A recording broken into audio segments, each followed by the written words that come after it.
Terry, don't mute me again. So our schedule, we'll have our speakers, Shaun and Lorna, speak till about 6:15, and then we'll have time for questions. And feel free to put questions in the chat ahead of time or use the raise hand feature. So I would like to thank my education committee for this year. Thank you to Nancy Bond, who's with us tonight, and Andrea Feldman, who helped particularly with this program, and also Kate Massey. Thank you to that great group of people. And I would like to introduce Dr. Shaun Nelms, and then he in turn will introduce Lorna Washington. So Dr. Nelms is the superintendent of East Upper and Lower Schools, which was a new position created with a partnership between the New York Department of Education, the City School District, and the U of R. And he was charged with the daunting task of creating a school reform model that can be replicated throughout the US. He leads efforts to support the success of K-12 urban schools, both locally and nationally, through research, relationship building, and a commitment to pursue and share best practices. So on a side note, however, Shaun's newly refined passion developed out of COVID quarantine was cooking. Everything from shrimp curry to leek scampi. And while attending endless Zoom meetings over this past year, he has even secretly, occasionally been checking Bon Appetit recipes on the side. And he assured us he won't be doing that tonight. So with that, I'd like to turn it over to Shaun. Put that away. Shaun Nelms. That was my secret to when I get into, I call it Zoom hell or Zoom jumping. I often will put a nice little magazine to the left and just peek down every once in a while when I get bored, but not tonight, not tonight. This has been an incredible opportunity to lead the work at East with some incredible members of the team. And I just want to give a little bit of context before I introduce Lorna, and because she deserves some space to really, for me to kind of frame who she is and what she's done in this community. Sometimes behind the scenes, but sometimes out front. You know, as you all know, East was one of the lowest performing districts, and it was the lowest performing district and lowest performing areas within the state. And so Rochester was cited repeatedly by the New York City Education Department for underperforming. And, you know, at the time, people were quick to blame kids and to blame parents and to say, you know, kids don't value education. When you have a graduation rate of 29%, I can't be convinced that that's because of the parent or the kid. When you have a dropout rate of nearly 50%, I'm not convinced that's because of the parent or the kid. And so we began this project being focused on asking what happened as opposed to what is wrong. What happened evokes a different type of thinking, a different mindset around getting to the root cause of the issue. And what we realized is that it was the structure itself that was creating the type of failure that East was experiencing. And so we knew we had to address this issue in a multitude of ways. And we knew that because we surveyed parents, we surveyed students, we surveyed staff and the community to better understand how we might best serve this community. And they talked about academics becoming a key focus of the outcomes to create an environment that's college and career ready. The parents, community, and students talked about the importance of building relationships, so reestablishing a culture and climate that had higher expectations and support for students. Those individuals identified social and emotional learning or mental health support as a key factor for students who were struggling with navigating through a system that for years had told them that they weren't worthy of a quality education. And through that process, we focused heavily on how we address trauma in ways that allow kids to persevere and be persistent. And last but certainly not least, we focused on creating pipelines of success for students. So going through the pre-K to 12th grade system is not good enough. We know that students who are change makers in life are those who have access to college, career, military, in the labor force, opportunities and pathways to get there. And they're not left to wander aimlessly looking for a hand out. They just want a kind of a hand up. And so this program that we call EAST really embodies and encompasses all of those things. We also understand that it takes leadership. And Lorna Washington is the person who is responsible for tying all those things together within the school, but to also make those connections to those in the community. So today we're going to talk a little bit more about EAST in the context of a strength-based approach. What I do not want to do is to do what was happening year one, 6 years ago, where everyone wanted to know, we're asking the question, what's wrong? And it evoked questions like, tell me about the parents, and are the kids clean? We even had those type of questions year one. Scary enough that was happening. But now in year 6, we are talking about the path towards success and progress. And I want to focus today's conversation on the systems and structures that have led to success. And then at the end, have Lorna talk about the program that she's been leading that has created incredible opportunities for students beginning in 8th grade. And that program has unlimited potential. And I'll let Lorna tell you that. I was lucky to find Lorna. Lorna was sitting downtown in a cubicle doing amazing work. But what I realized about Lorna is that she has had a strong business background and worked at Xerox at one point. And she was a Lean Six Sigma certified staff member. And what she brought to EAST was a sense of a process development. And she took us from the weeds to looking at things from a systemic and process-oriented approach. And she created cycles for accountability within EAST. And if it were not for Lorna, I truly believe that we would have had success, but we would not have been able to replicate it because it would have been documented. It would have been just happening because of good people doing good things. She called the question, why are these things happening? And let's document why they're occurring. And how do we share this information more broadly in ways that impact other schools throughout the RCSD? So I am very thankful and fortunate to have Lorna be my partner in this work. Many initiatives, she takes the lead, and I just kind of stand back and watch her do her magic. And the other times I might take the lead, and behind the scenes, she's telling me everything that I'm doing wrong. So without any further ado, I want to introduce you to Ms. Lorna Washington, soon to be Dr. Lorna Washington. She's finishing her last year at University of Rochester in the EDD program. So Lorna, I turn it over to you. Thank you, Shaun. That was a pretty great introduction. I love how you said that I always tell you what you're doing wrong, because that's pretty much true. So hello, everyone. Thank you for allowing us to be here today. We love coming and talking about EAST and the work that we're doing and the changes that we're seeing at EAST. And I'm just going to briefly go through a quick presentation and then allow quite a bit of time for you all to ask any questions and get some clarification. So just one moment, I'm going to try to share my screen.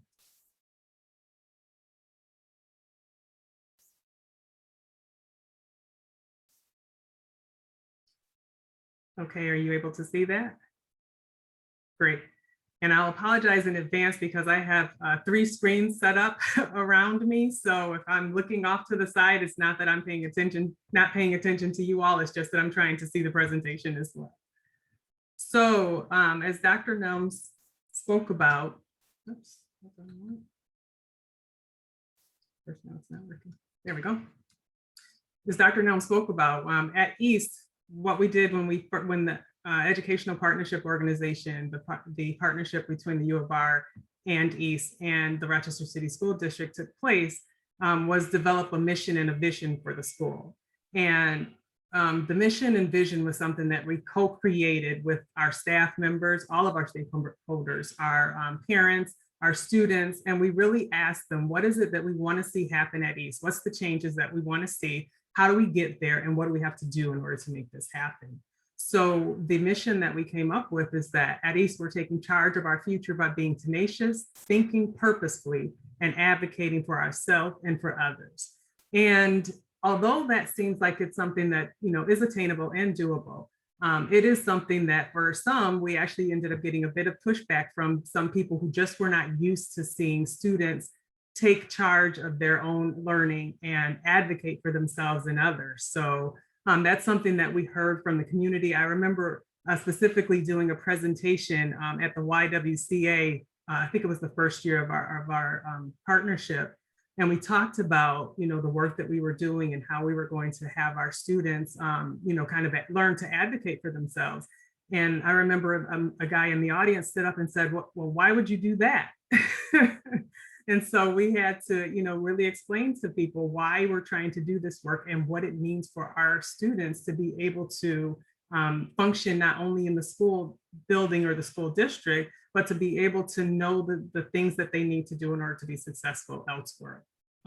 So that really is it's really why we focus on this mission and vision, and we embed in everything that we do, from our academics to our relationship building to our work with our community partners, and then of course our college going culture. So as an educator, we're going to talk about beginning with the end in mind. So when we're done with this presentation, these are the takeaways that I would love for you to take back with you. The first thing is, regardless of our starting point, change is possible. And even if we're not where we want to be yet, progress is being made. And growth truly is a development for our staff, for our students, for our families, and the rest of our East community. And then just recognizing the role of the success at East, and recognizing the role that each of us has to play in that transformation, and then realizing that the best truly is yet to come. So Shaun spoke a little bit about how we got here, but I just wanted to just say, like Shaun said, that the East was actually in jeopardy of being closed by the state because it had been so unsuccessful academically and from a school safety perspective for several years. And, many of our students were economically disadvantaged. The majority of our students come from our Black and Hispanic students, and the university said, we cannot let this beacon that's in the community and that has been such a great place in the past be closed. So the university decided to partner with the Rochester City School District as well as the state education department, and the EPO was born. So what does being a part of an educational partnership organization mean? What it means is that we have some receivership abilities that allow us to make changes and to do some things outside of what is normally done or typically done in the Rochester City School District.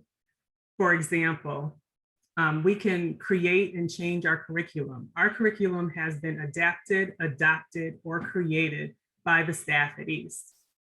We can make requests to our bargaining agreement. We actually negotiate our own bargaining agreements between all of our unions outside of what's done with the city school district. So that allows us to have some items in there that are not necessarily standard across the district.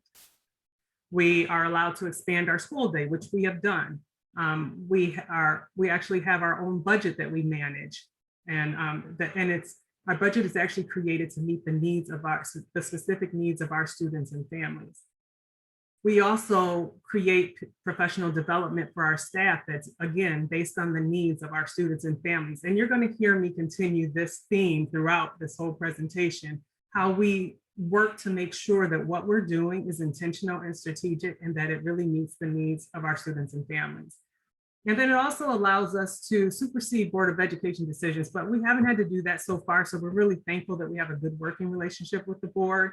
And then, of course, one of the major pillars is that we're able to convert our school to a community school. And we'll talk a little bit about what that has looked like over the last 6 years.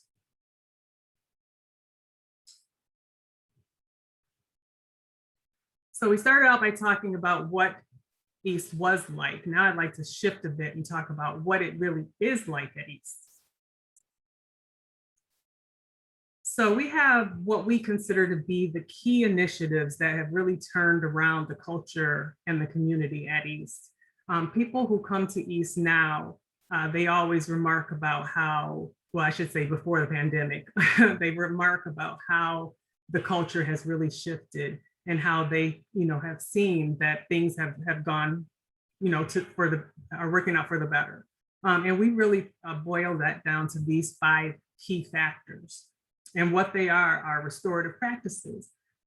Every adult in our building, including our students as well, and our families, have learned about restorative practices and what is necessary for them and for us to be able to build trusting relationships. When we came to East, we found that there was a lot of mistrust in the educational system.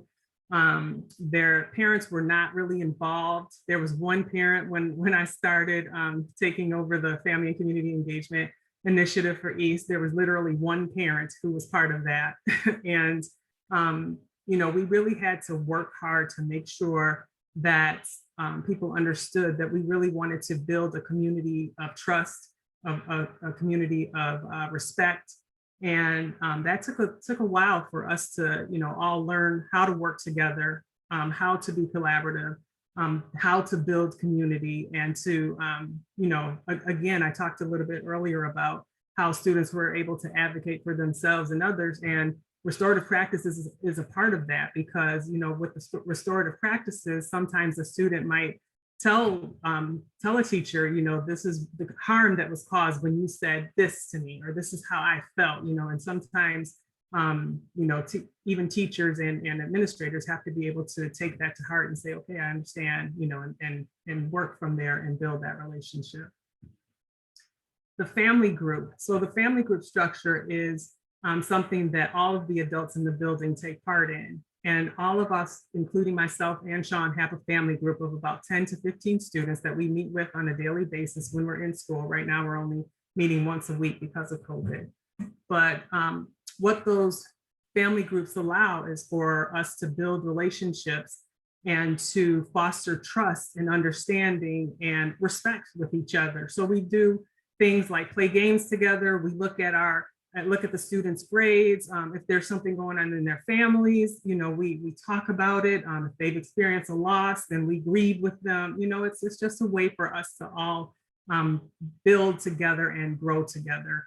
And we all support each other, and we're all accountable for making sure that, we are all working to build our relationships there.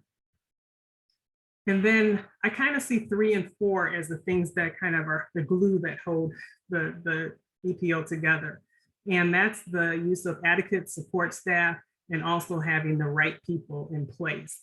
And what I mean by that is, like Shaun spoke about earlier, a lot of our students come from a lot of have experienced a lot of traumatic incidents in their lives.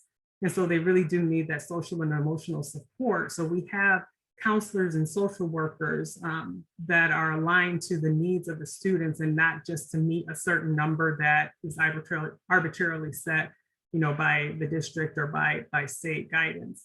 So we have also the right people in place. And when the educational partnership began, we actually had to go through a hiring process to make sure that we had the right people in place who actually wanted to be there. We have a saying at East, it's called all in all the time. And what that means is that we go above and beyond what's expected to make sure that our students and our families have the support that they need in order to be successful. And last but definitely not least is the focus on our community. We're very intentional and strategic about the partnerships that we have with our community partners. And we don't partner, but just to partner, but we really make sure that the partnerships are based on a need and they're meeting a need, and we hold our partners accountable to meeting that need. Shaun, did you want to say anything about that? No, actually, I am putting resources in the chat as you're speaking. Okay, there's great. some chatter there. So if you have questions as Lorna's talking, put them in the chat and I'll continue to respond. But I just put into the chat a little bit about receivership. I put in a link to the CUE site around restorative practices, as you mentioned, socio-emotional learning, and I'll put a link to the CUE site also. So it's great teamwork. Great, thank you.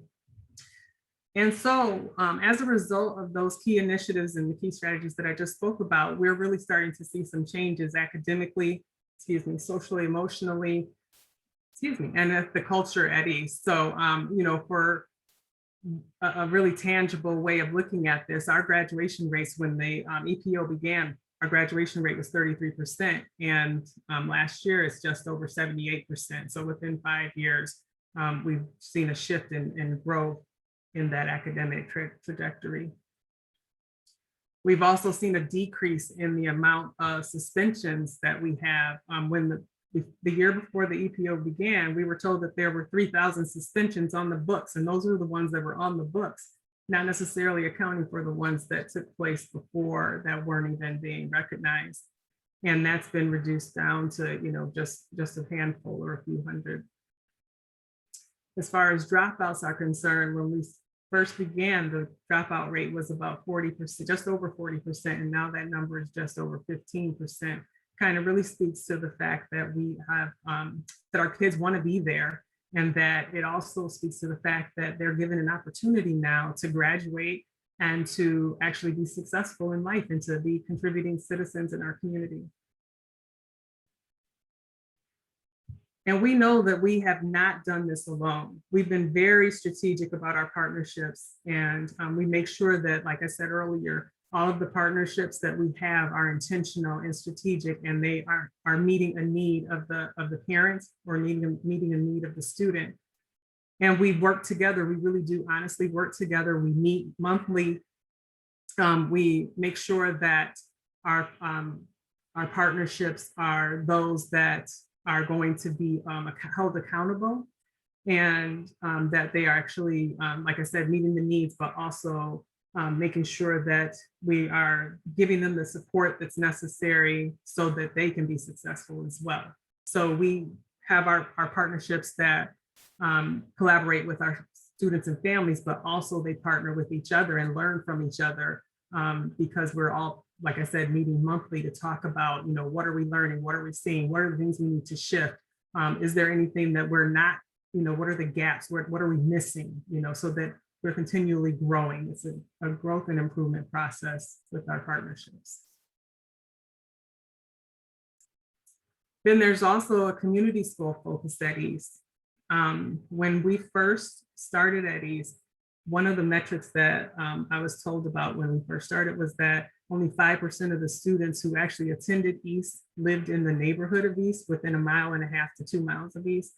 And that number is just over 36% now. So, you know, we've done quite a bit of work in partnering with local organizations to make sure that our families are aware of what we're offering at East, of the programs and the projects that we have at East, and for them to understand that they have the opportunity to attend East. And it's more than just a neighborhood concept, but it's actually a community school focus, which just means that we're supporting the whole child. And we're looking at expanded learning opportunities. We're including mentoring for our students. We're making sure that they have access to opportunities. We've extended the school day, like we talked about earlier, and then they have access to opportunities like the Step to College program, which I'll talk about a little bit more later. And then we also make sure that we include social-emotional services and social services that support our students. So for example, we have a dental clinic. We started out with having the mobile dental clinic coming to East, and we found that our students were kind of outgrowing that and we needed more. So we actually partnered with the university, and we actually have a dental clinic on site now. We also have a health center on site, so that students don't have to leave to go to a dentist appointment or a doctor's appointment. Now they can just go down to the clinic and then go right back to class, and parents don't have to leave work or such. And then also making sure that we partner with our community partners for mental health supports as well. We actually have a mental health provider right in the building to help support us with that work. And then we also meet the nutritional needs of students by partnering with Food Link. We actually have a food and resource pantry right on site that students and families can access. And it's been really critical during this pandemic, because we've been able to provide not only food, but other resources that they need, clothing, you know, different supplies. So they're really connected with us. And even though they may not have everything that they need at home right now. They know that they can reach out to us and we'll give them, exactly what we can based on the donations and such that we receive from partners like FoodLink and from some other community sources. And then, of course, we have our career and technical education programs and our community agency partnerships, and of course, our partnership with the university as well.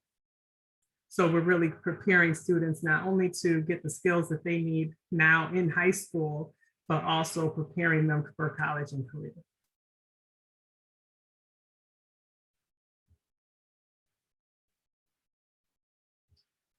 So growth requires not only changing behaviors, but it demands creating access. So one of the things that we've learned at East is that we really need to make sure that our students have access to opportunities that some of their suburban counterparts have. So we're going to talk a little bit about how, I'll talk about the Step to College program, but I wanted to just say that I looked at the Giving Circle mission and just realized how much it aligns with the work that we're doing at East. So especially when you're talking about transitioning to a lifetime of economic self-sufficiency, that's exactly what we're doing, is trying to make sure that our students are prepared to be contributing citizens in society.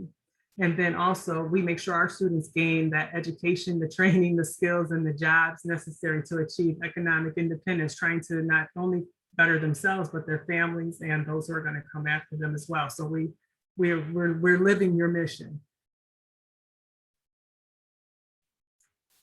And an example of that is the Step to College program. And the Step to College program is a college preparatory program where students who are entering ninth grade, students who are transitioning from 8th grade to 9th grade, the summer of the start of their 9th grade year, they actually participate in a program that is a 2-week immersion program where they get to live on a college campus for 2 weeks. And during that time, they get to participate in core courses that are co-developed and constructed with the professors at some local area colleges, as well as East High School teachers. And they also will learn about different activities at the college level. They learn about mentorship. They learn about financial aid, the application process. They learn about things that are necessary for them to be successful, not only in applying to college, but then to persisting in college.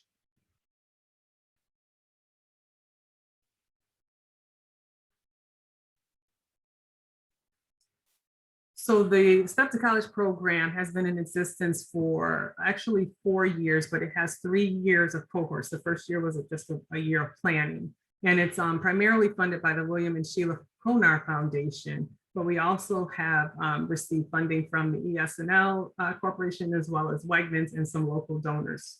The students who participate in this program and their parents are making at least a 4-year commitment. So they partner with us and commit with us through their senior year of high school, but then we also follow them into their freshman year of college.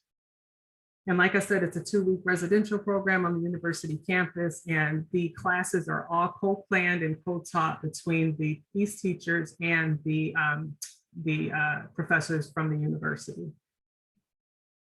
And these students are typically first generation college students, and their parents are usually, as part of the program, they have to participate with the students. So they get training on how to support their students as they transition from high school to college as well. So like I said a little bit earlier, they learn about the application process, what to expect once they get to college, what the financial aid expectations are, and on how to complete the FAFSA forms, what it means when you actually live in a college dorm. What does that mean? What does that look like? What materials do you need to bring? What supplies do you have to bring? How do you build relationships with other college students and professors? Who should you talk to if you have issues or concerns? How do you, seek out a mentor? How do you partner with someone? What are the appropriate college conduct that's expected when you transition to college? It's obviously a different game when you're moving from high school to college, and the expectations are different. And so we teach them about all of those types of things. And we have speakers come in to talk to the students. And we also have students who have been a part of the program, who or else have been graduates of East High School, who are now in college, come back and do a panel to talk to the students so that they can better understand what it's like to be in college and what the expectations are. And then also they get a taste of the college level academics because, like I said, all of the courses are co-planned and developed by the professors and the East High School teachers.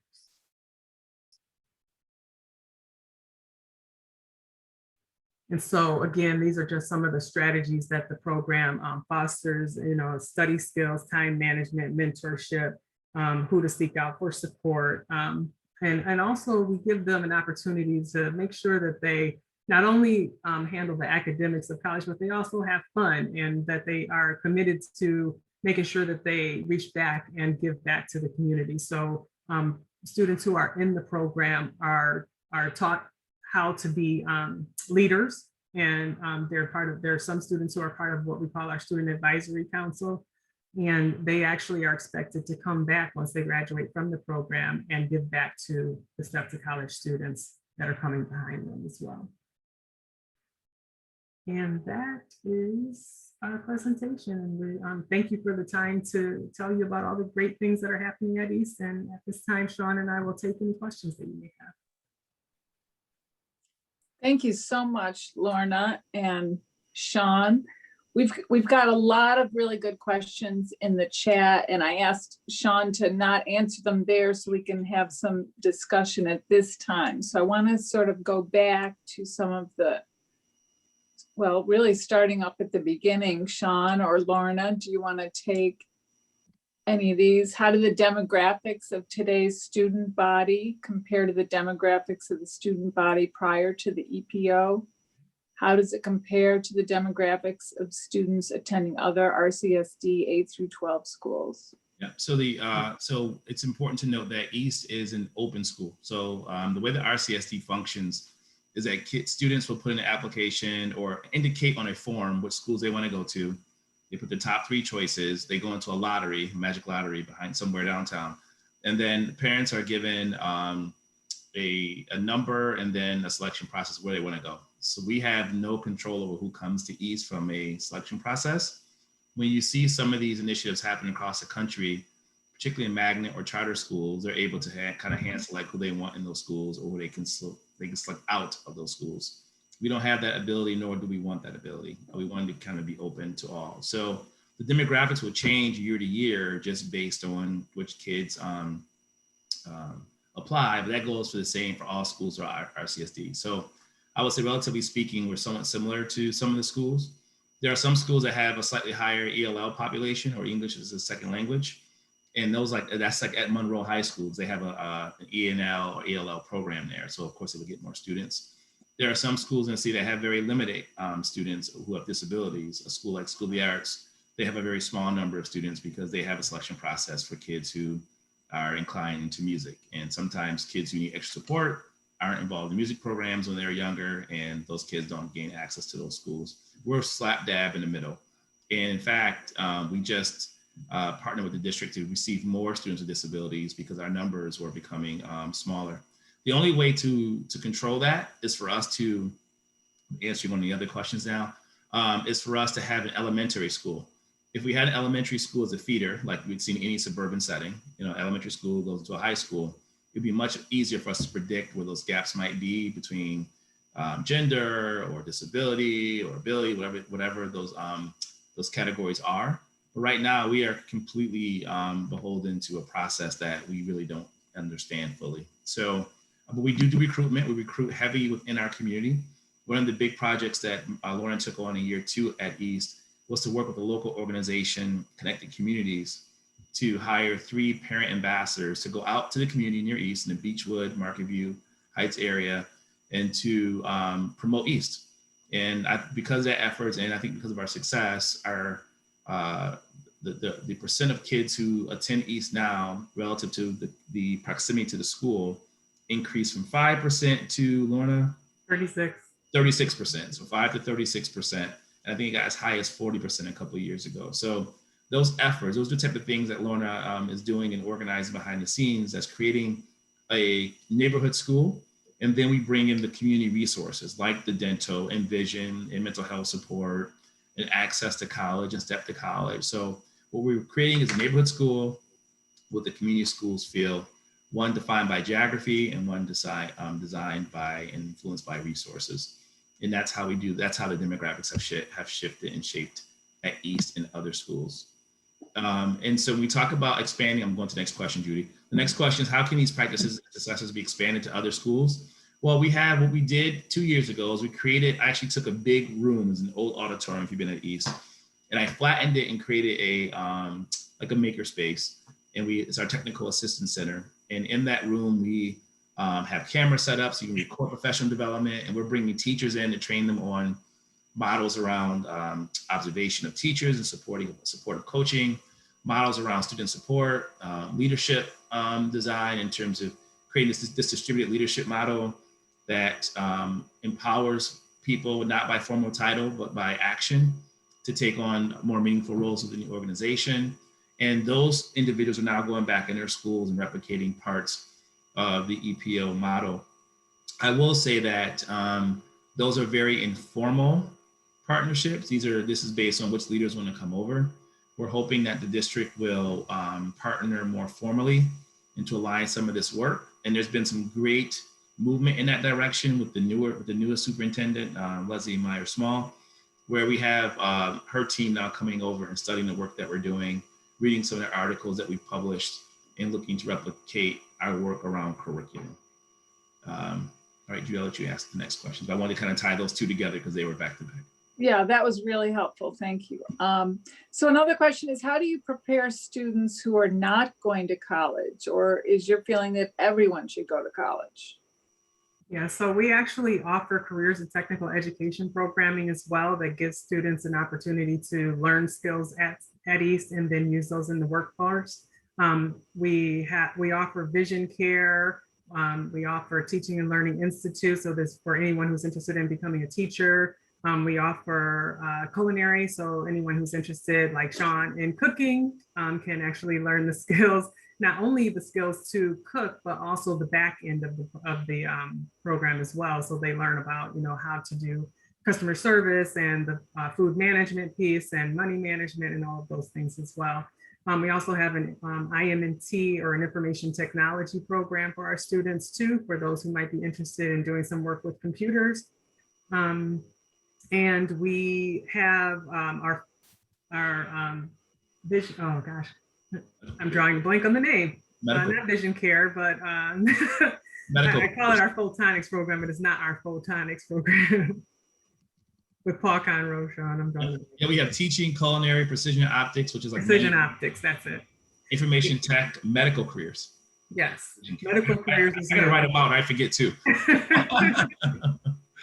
Well, but to answer the question in short, we have a lot of opportunities for students to go into career development programming as well. And we do actually have a workforce coordinator that works at East, who works with our community partners in the Rochester area to try to bring internship opportunities for our students so that they can get hands-on experience as well. I just want to add that these programs are 3-year state accredited programs, and the students leave with a certificate of completion that allows them to be prepared for, like, for example, in culinary, they leave with their Safe Serve certification, so they can work in anywhere in the food industry. So each of those CTE programs or career programs have an exit criteria that prepares them to move into some field within that area right after high school if they choose.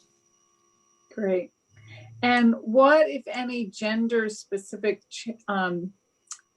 challenges are there, issues for girls? Are there gender-specific programs? I wouldn't say that we have gender-specific programs. We do offer programming for, obviously for athletics and such, but as far as gender-specific, dealing with those type of gender-specific issues, we do have social workers and counselors who work directly with our students. And like I said, all of our adults are kind of paired with the students as part of their family group structure. So in that way, we have the ability to work with students who might be dealing with, the female students who might kind of lean towards those female administrators or teachers who would support them. But we don't have a gender specific program per se. Someone had two questions. One was about staff recruitment and another is regarding college retention and graduation. So once they get to college, are they able to stay there and finish? That is always the goal, and we're starting to track that, as Lorna said earlier. So it's tracked nationally through the National Clearinghouse, but we're trying to do a better job of tracking that locally with the students that we know. And it's much easier when students stay local to do that than when they go off, because sometimes kids don't finish for a number of reasons. But we are creating some really strong pipelines with local schools. In fact, this year, the University of Rochester awarded 4 of our students with full scholarships to attend a university. And that is something that we've been working hard and toward obtaining, and it's finally being done. 2 of those scholarships are part of Danny Wegman's paying for graciously. The 3rd is from the president of the Board of Trustees, Rich Handler, and the 4th is through the grade program they have at the university. But we also have students, I think we have 4 students attending RIT, a few attending St. John Fisher, a handful at NASS. So we are really trying to build the college. We're really trying to build a place where the colleges see our kids as an asset to their campus. And it's much easier for us to send a counselor out or to connect with those kids from the school if we know they're less than 20 miles away, and we do that. But we are starting to see our kids expand out. We just got word yesterday, and one of our students received a full ride to NYU. Quite a few are going to historically Black colleges. I mean, it's really like when you have a graduation rate of 29%, counselors aren't talking to kids about college. Just being honest, they're talking about survival after high school. Now our counselors will tell you that they're having more conversations around college, and we even are tracking the amount of scholarship money that our kids are receiving year after year. I forgot what it was last year, Lorna, or the last 2 years. I know you track it, but but this year I know we're going to blow that out of the water with the number of kids who are receiving academic scholarships. And we have a number of kids who are also going into the military. We celebrate those kids as well. Great. And do you have arts programs at East, like music and art? Oh yeah, robust. We have it from all grades, 6 through 12. We have chorus, we have band. We put our first. We're going to do the musical Oz until COVID hits. We have to postpone that. We're going to come back with that. We have a summer arts program that's funded by, I think she might be part of this group, Sharon Stiller. She's an attorney in town. She's part of one of the other women's groups, but she's a U of R alum. And she funds a number of kids to go to art camps. We have another funder who supports kids going to music camps. Those students typically end up at SUNY Fredonia. They have a 1-week-long music camp there. So we have continued to create partnerships, not just for athletics, but more so for music, art. There's a writing camp that takes place at the University of Rochester with Joanne Larson. The opportunities are endless. When our first few years, we had some very generous donors who said, "Here's your money. Spend it on kids to do activities, give them access points to other things." And we have seen kids all over the place. Golf camps. We had a kid do horseback riding. We've had kids do, like, if the kids can convince us they're going to stick with it, we've always found a way to support it. Okay, and do you think your success can be attributed to your focus on the student as the reason for all that you do? I would tell you 100% yes. I'm a father of 3, and I can't think of a time that my kids were excited about something. I provide the opportunity, and they did not. and I mean that, I just, kids will lean into the things that they're passionate about, and they'll also lean into things that they may be unsure about, but they're supported in becoming comfortable in that space. Our kids were simply not given these opportunities before we arrived. And I don't want to bash the previous administration or their focus, but our kids were lost. Our kids were lost in the system of chaos. And we now have, I think I saw the most recent statistic, 70% of our kids play at least one sport before they leave high school, before they leave East over those 8. They don't have to be stars, but just being part of a team, cheering on, learning those life skills is something that we highly encouraged. That wasn't happening. Our first few years, we had it was disproportionate number of male and female sports. The equipment was different. The dugouts were different, and we right-sized all that. We have equal number of sports. They get the same equipment, the same uniform replacement. And so I think when kids see that you are authentically pouring into them and giving them the opportunities, they will respond. Not only respond, they'll respond and they will go above what, even perhaps what we expected of them. And so absolutely, I think this has been a child-centered focus, which it should be in schools. We focused on the adults. I think 2 years ago, I put on our staff opening day, I put the word efficacy on the board. And I said, until we believe that we can impact and have the results that we intend to have, we'll never accomplish it. And we just studied the word efficacy. And every time something came up, I said, what is our role in changing that? What is your role in calling it out when it's not working well? What is your role in challenging me to be a better leader? And I think, focusing on efficacy and focusing on keeping our kids at the center of our work has created tremendous gains. And again, we began the project by interviewing kids and asking them what they wanted. And every year we go back in, we survey them using a study from Chicago, University of Chicago, that on culture and climate. And when we're off the mark, we adjust. And we've been doing that, and we let the kids know how we adjusted. When the kids said they wanted better food, we changed the menu, and then we had the kids go in there and redesign what it would look like for the rest of the student body. What happens? Of course, the kids started eating more because they were pitching the thing that they created, And so the more opportunities that we do that, and again, as Lorna said earlier, not only asking kids to be advocates, but then rewarding them for their advocacy, the better off that we'll be as a school system.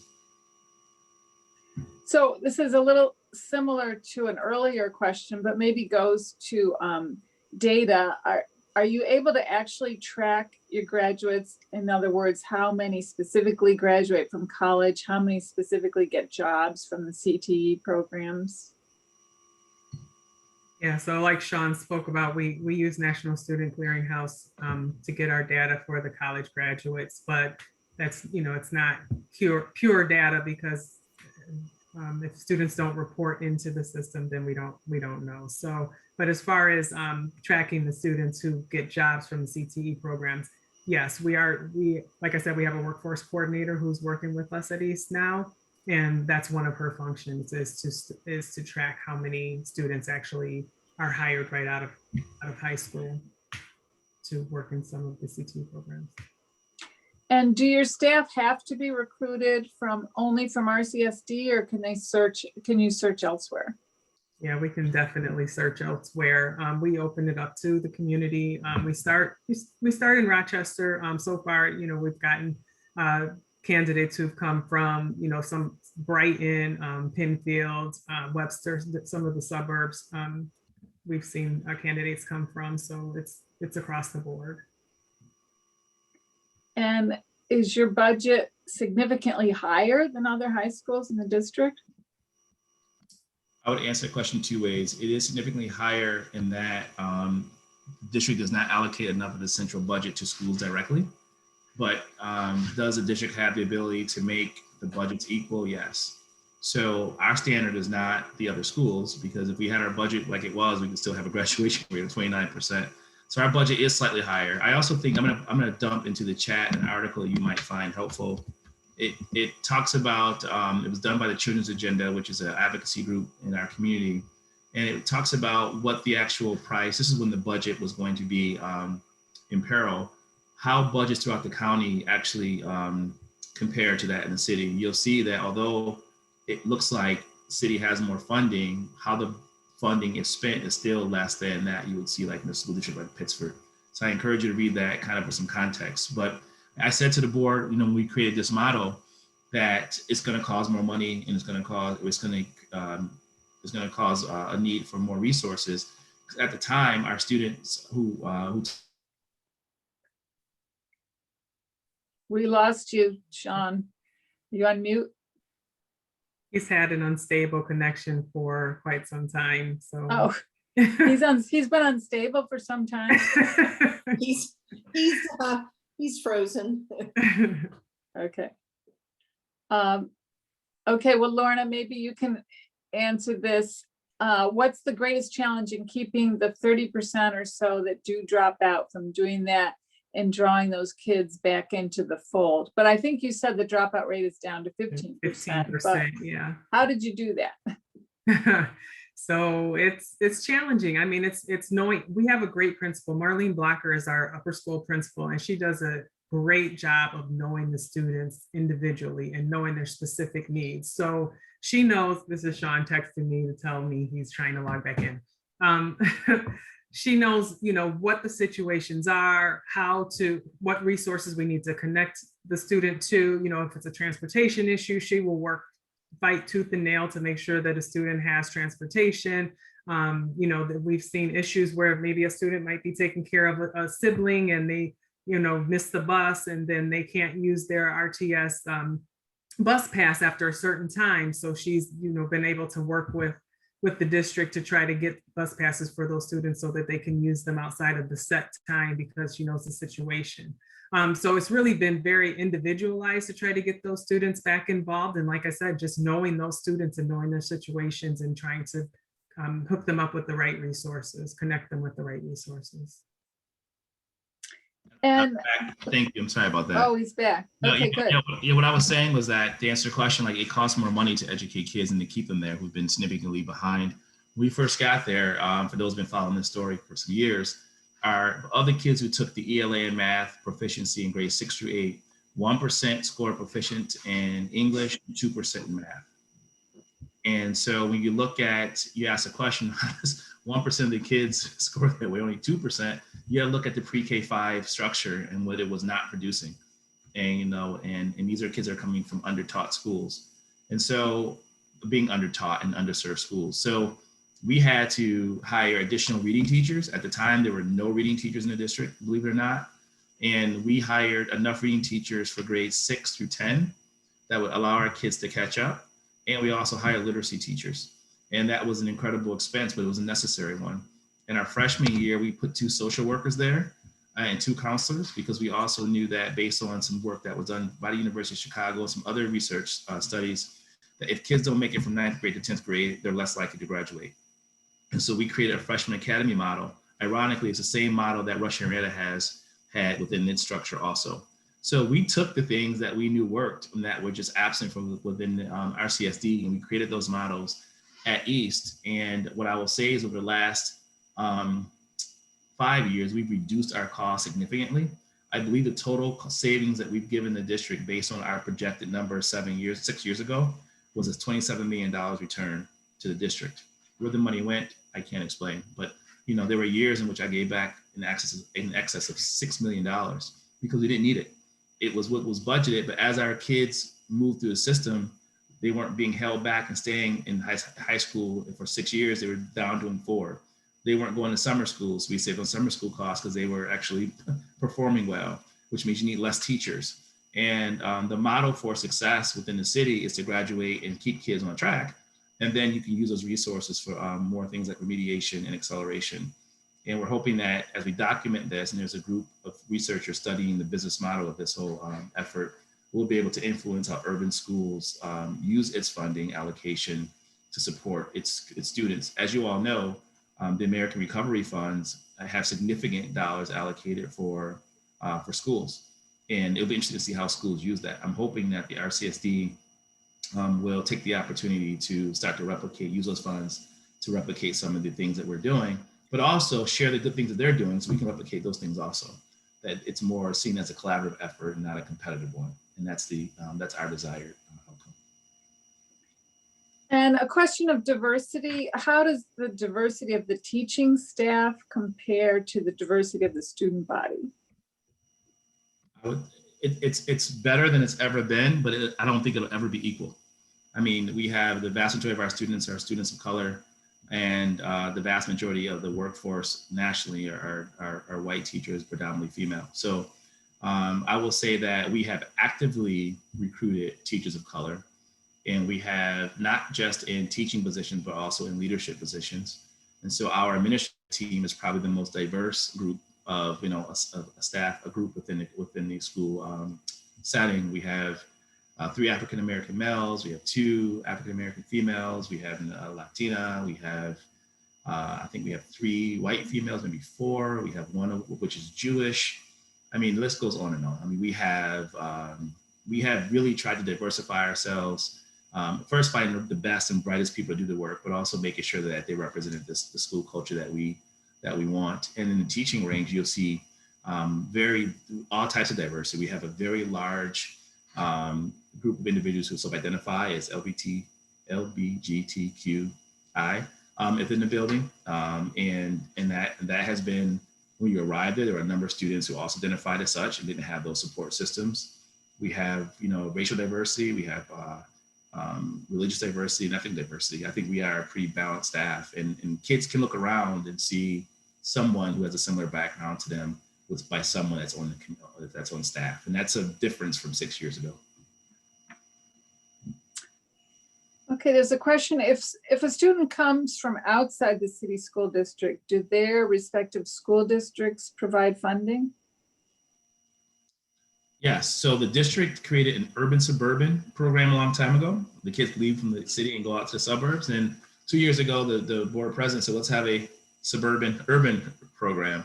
And so in the schools that have urban-suburban program, I think they just kind of flip the funds internally between the 2 districts. But a kid can come from the outside.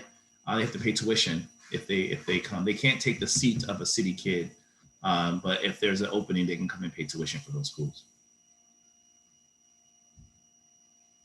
Great. Wow, people have just overflowing with questions, and we could go on and on, but we're near the end of our time. Does anyone have one final question for Shaun or Lorna? And you feel free to raise your hand or just speak up. Laura, Okay, well, I'll ask Laura, one. Laura has her hand. Oh, Laura, go ahead. You'll need to unmute.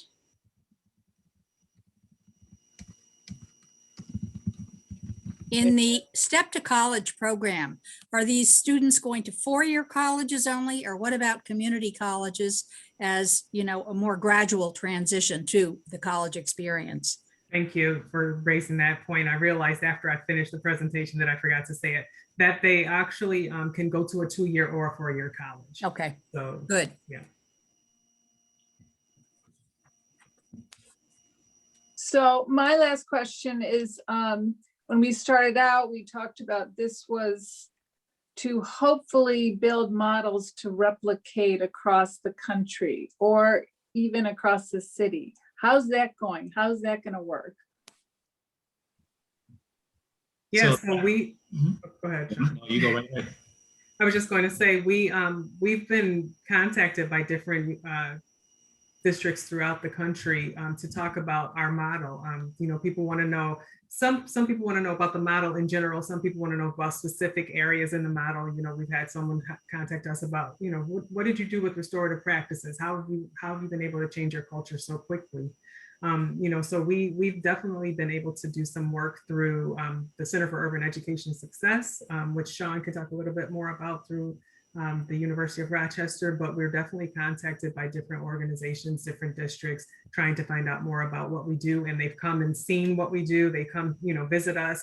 We've been contacted by some of the education providers because they've seen, a lot of growth with our students as far as our literacy program is concerned.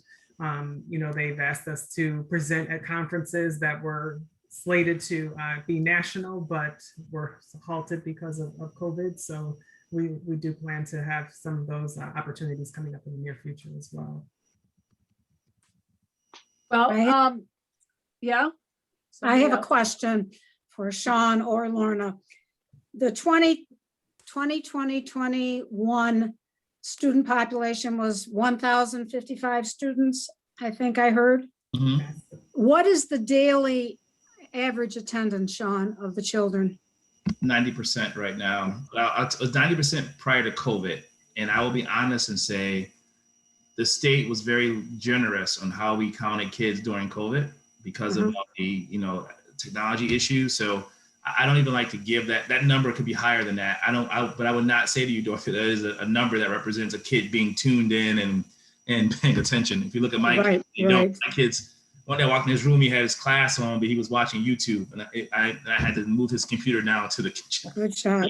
So Thank you, Shaun. I can appreciate that. so I will say prior to COVID, we were at 90% at upper school, and I think we were creeping towards 85 for 90% for lower, 90+% at lower school, high 80s for upper school, average Okay. about 90%. That's good. Yep. That's good. Yeah. Thank you. And just for context, prior to that, it was between 70 and 75 Yeah. before the EPO. Right. Yeah. Thank you.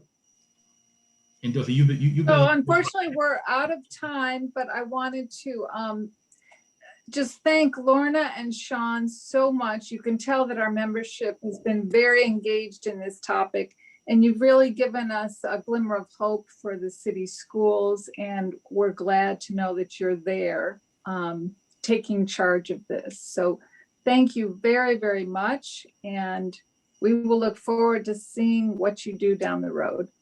Great, thank you. We Thank you all. appreciate your Thank you, time. Lorna. Thank you, Shaun. Goodbye. Thank you very much.